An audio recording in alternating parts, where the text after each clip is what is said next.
apa kabarnya hari ini? Masih baik-baik aja kan?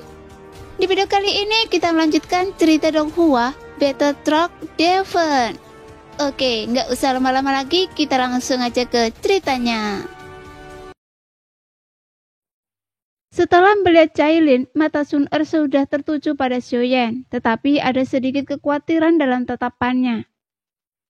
Dia sedang terluka. Xiaoyan bergumam perlahan, dan setelah mengamati lebih dekat, Xiaoyan melihat bercak sisi abu-abu besar di tubuh Cailin, yang menunjukkan bahwa Cailin telah diracuni oleh sejenis racun.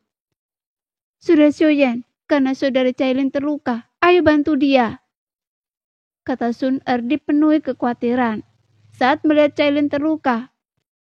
Lagi pula, mereka berdua telah menghabiskan waktu bertahun-tahun bersama, sehingga ikatan mereka telah lama menjadi seperti saudara perempuan. Meskipun tidak terikat oleh darah, tapi hubungan mereka melampaui batas keluarga. Tidak, kita tidak bisa membantunya kali ini, bahkan akan lebih baik jika kita tidak datang menemuinya, kata Xiaoyan sambil tersenyum pahit. Meskipun dia juga memiliki kekhawatiran yang dalam, bahkan Xiaoyan juga merasakan sakit di hatinya.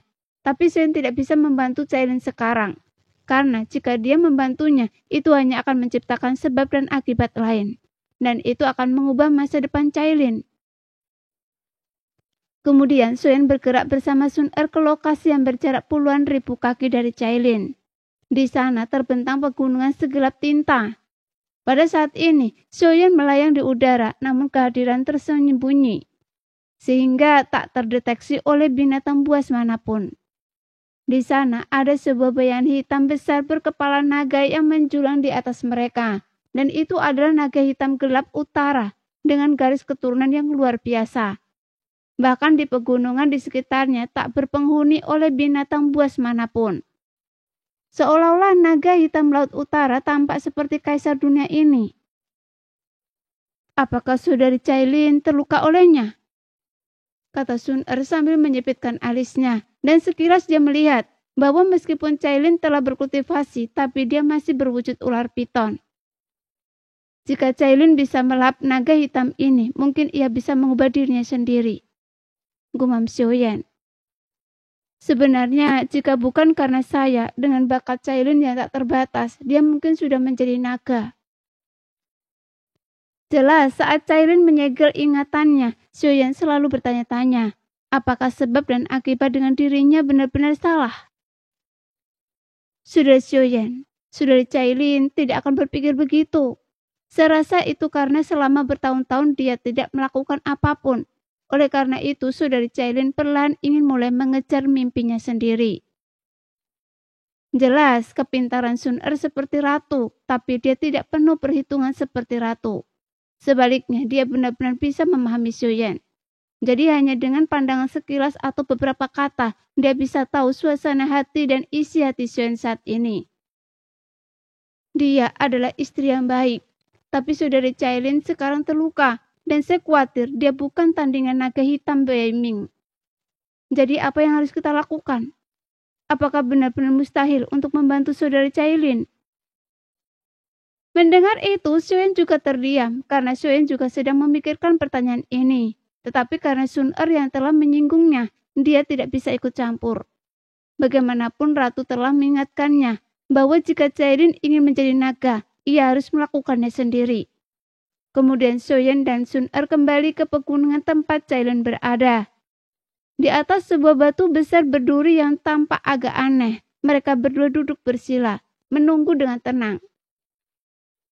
Pada saat ini, meskipun naga hitam Beiming juga terluka, tetapi luka Cailin bahkan lebih parah. Tak lama kemudian, naga hitam Beiming tiba-tiba menyerang lagi. Sepertinya kali ini naga hitam Beiming tidak menunjukkan keinginan untuk membiarkan Cailin pulih. Di atas, awan gelap bergulung dari kejauhan. Awan gelap itu menggelapkan langit seolah-olah kiamat telah tiba, dan angin kencang terus bertiup kemana-mana. Bahkan hujan deras sebesar kacang terus mengguyur area sekitarnya. Pada saat ini, mata Cailin tiba-tiba terbuka tanpa suara, dan tubuhnya yang besar bergeser ke udara, berubah menjadi wujud manusia. Dengan sosok tinggi dan ramping, berbalut jubah merah yang berkilau. Sosoknya tetap sempurna seperti sebelumnya. Matanya berkilau dingin dan tegas saat ia menatap awan gelap yang menyapu dari kejauhan. Dengan raungan, auman naga bergema dari kejauhan. Kemudian seekor naga hitam raksasa setinggi 1000 kaki berkelok-kelok menembus kegelapan awan yang pekat. Seperti naga yang mengintai di jurang. Saat menunggu naga itu muncul dari laut kapan saja, suara itu menyapu Cailin, yang ekspresinya tetap tenang. Namun dengan setitik racun hitam terlihat di pinggangnya, raut kesedihan mendalam di wajahnya. Namun pada saat itu suara gelisah bergema dari pegunungan di sekitarnya. Dan binatang buas yang tak terhitung jumlahnya menyerbu ke arah mereka berdua dengan kecepatan yang sangat tinggi. Raungan yang menggelegar dan teredam bergema di bintang ini. Namun berbagai binatang buas ini jelas berada di pihak naga hitam laut utara, sementara binatang buas di pihak Cailin berpencar ke segala arah, yang menunjukkan dari kedua belah pihak. Pihak Cailin benar-benar kalah telak. Saat sebuah jurang yang sangat lebar terbentuk, sebuah cahaya hitam tiba-tiba menyambar, dan tubuh besar naga hitam laut utara berubah menjadi wujud manusia, dan penampilannya lengkap dan rambut ungu hitam. Mata dan bibir naga berbentuk berlian hitam pekat. Beraninya seekor ular piton biasa menantang naga ini. Katakan pada saya, jika Anda bersedia melahirkan anak naga untuk saya, maka dendam di antara kita akan sirna. Kalau tidak, suara dingin naga hitam laut utara bergema sehingga Suen sedikit mengernyit saat mendengarnya. Kekuatan naga hitam Ming utara ini kira-kira berada di sekitar langkah ketiga alam keabadian Kaisar, sementara Cailin baru di langkah pertama.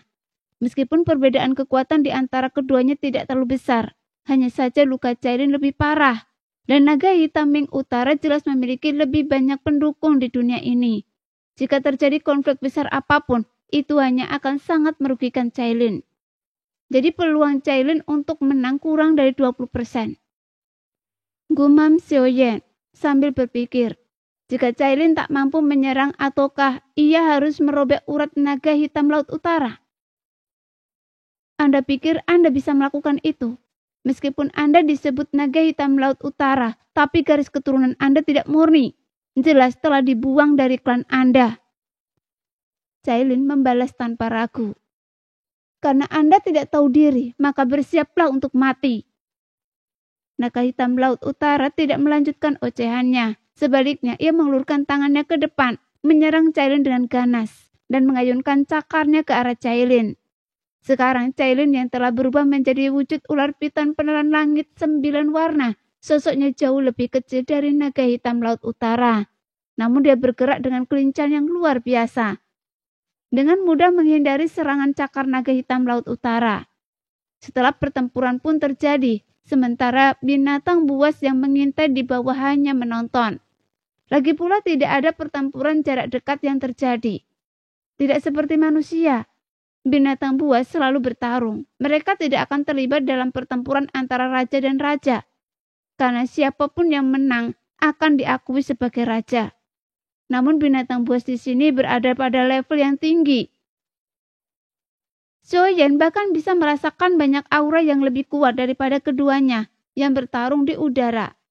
Namun garis keturunan binatang buas selalu lebih kuat daripada kekuatan. Jadi, naga hitam Beiming bisa menjadi raja mereka, sementara Cailin menantang posisi raja mereka, karena dia mencoba merebut tahta. Tapi ini bukan sekedar pertarungan memperebutkan tahta. Jika Cailin mengalahkan dan melahapnya, maka dia mungkin bisa berevolusi lagi. Jadi dalam pertarungan ini, keduanya bergantian antara wujud asli dan wujud manusia mereka.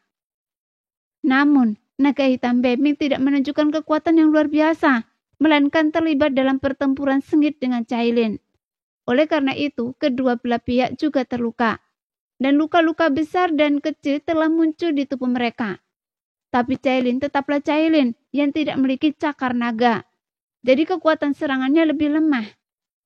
Namun dia adalah Cailin dan istri Xiaoyan. Meskipun dia sekarang telah kehilangan ingatannya, tapi dia masih diberkati dengan keberuntungan dunia. Dan dia selalu berhasil lolos dari bahaya. Dan terus mencari kesempatan untuk menggigit tubuh naga itu.